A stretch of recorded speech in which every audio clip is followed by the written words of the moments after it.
He is not losing his emotions, they are just changing. This might sound a little out of the box, maybe even like a fantasy, but he feels it. Not completely gone, just changing. You know when something inside you is shifting and you can feel it happening? That's what this feels like for him.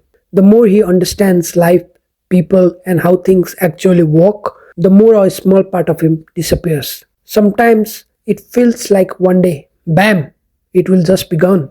Maybe one reason is that he adapts too easily, good or bad. It doesn't take long. He doesn't sit with things, he adjusts, moves on, accepts it as normal. Happiness doesn't stay exciting, pain doesn't stay painful. Everything slowly becomes this is how it is now. Sometimes he thinks he is weird for thinking like this, and he has stopped trying to justify it. The thought of having no ambitions someday doesn't scare him, it doesn't even bother him. It's not that he doesn't want anything, it's that the need to want something feels unnecessary. What he feels isn't emptiness, it's neutrality, calm and flat, like standing still while everything else keeps moving. And one thought keeps coming back. If someone offered just enough to keep his family until they are gone, he thinks he'd give his life in return, not because he wants to die or hate living. He does have emotions for his family, that's not missing. But when he thinks about the trade, it's not emotions making the choice, it's attachment,